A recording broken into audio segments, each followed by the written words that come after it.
یہ کہانی ہے ایک ایسے حکمران کی جس کے قدموں تلے سونا بچھا تھا، جس کے پیچھے طاقتور لشکر کھڑے تھے اور جس کے گرد شان و شوکت کے محلات سایہ کیے رہتے تھے، مگر ان سب سے زیادہ خطرناک چیز اس کے دل میں تھی: غرور۔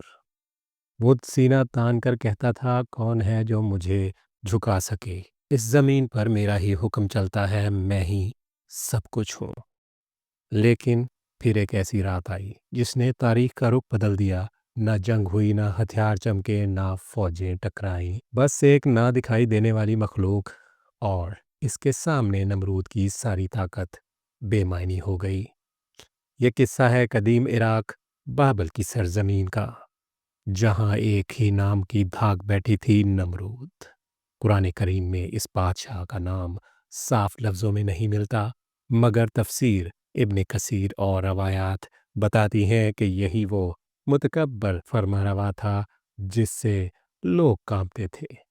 اس کے محلات کے سائے میں بستیاں سانس لیتی تھیں اور انسان اس کے غرور کے بوجھ تلے دب چکا تھا۔ نمرود کا دعویٰ تھا، میں رزق بانٹتا ہوں، میں زندگیاں دیتا ہوں، میں ہی موت کا فیصلہ کرتا ہوں۔ وہ خود کو صرف بادشاہ نہیں، رب سمجھ بیٹھا تھا۔ ایک دن دربار میں ایک نجومی آیا اور بولا، ایک بچہ پیدا ہونے والا ہے جو تیری حکومت اور تیرے خدائی دعوے کی بنیاد ہلا دے گا۔ یہ سن کر سونے کے ستونوں میں بیٹھا نمرود بھی لرز گیا۔ فوراً حکم نکلا، ہر نوزائیدہ بچے کو مار دیا جائے۔ شہر کی گلیاں چیخوں سے بھر گئیں، ماؤں کی گودیں اجڑنے لگیں اور ظلم نے خون آلود راستے بنا لیے۔ مگر اللہ جس کی حفاظت فرمائے، اس کے لیے ناممکن بھی راستہ بن جاتا ہے۔ حضرت ابراہیم کی والدہ ایک پہاڑی غار میں چھپ گئی۔ خاموشی کی چادر تنی ہوئی تھی۔ پھر اچانک ایک نور ابھرا اور حضرت ابراہیم دنیا میں تشریف لائے۔ باہر اندھیرا پھیل رہا تھا، اندر رب ایک ایسی روشنی تیار کر رہا تھا جو زمانوں کو بدلنے والی تھی۔ جب ابراہیم علیہ السلام غار سے باہر آئے تو کائنات کو غور سے دیکھا۔ ستارے، چاند اور سورج سب اپنے اپنے راستے پر۔ یہی لمحہ تھا جہاں سوالوں نے جنم لیا۔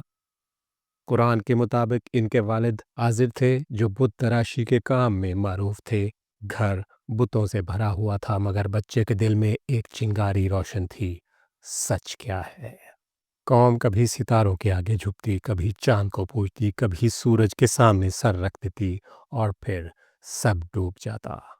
ابراہیم علیہ السلام کا دل کہتا، جو ڈوب جائے وہ خدا نہیں ہو سکتا۔ ایک دن انہوں نے پوچھا، کیا یہ پتھر تمہاری بات سنتے ہیں؟ لوگ ہنسے، یہ ہمارے بزرگوں کے معبود ہیں۔ ابراہیم علیہ السلام نے نرمی سے کہا، یہ نہ تمہیں فائدہ دے سکتے ہیں نہ نقصان، پھر تم ان کے آگے کیوں جھکتے ہو؟ ایک موقع تھا جب پورا شہر جشن میں مصروف تھا۔ ابراہیم علیہ السلام عبادت گاہ میں داخل ہوئے۔ سناٹا بول رہا تھا۔ انہوں نے بتوں کو توڑ دیا اور آخر میں سب سے بڑے بت کے کندھے پر کلہاڑی رکھ دی۔ واپسی پر کہرام مچ گیا۔ کہا گیا، یہ ابراہیم ہو سکتا ہے۔ دربار میں سوال ہوا، کیا تم نے یہ سب کیا؟ ابراہیم علیہ السلام بولے، اگر یہ بڑا بت بول سکتا ہے تو اسی سے پوچھ لو۔ یہ بات تیر کی طرح لگی۔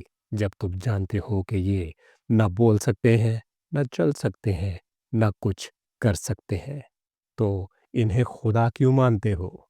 یہ آواز نمرود تک پہنچی۔ ایک طرف تخت تاج اور لشکر، دوسری طرف ایک اکیلا نبی، مگر یقین سے بھرپور۔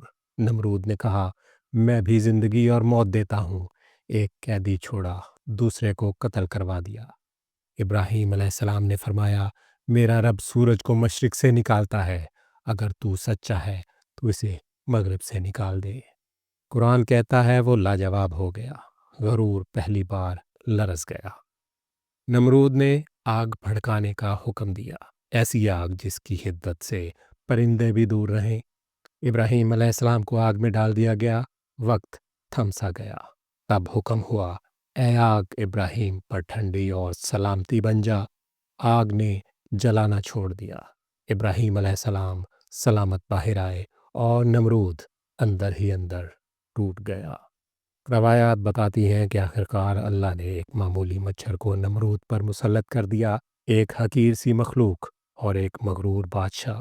درد بڑھتا گیا، غرور پگھلتا گیا، یہاں تک کہ اس کا انجام عبرت بن گیا۔ یہ صرف پرانی کہانی نہیں، یہ ایک آج کا پیغام ہے۔ انسان آج بھی طاقت، دولت اور اختیار پر ناز کرتا ہے۔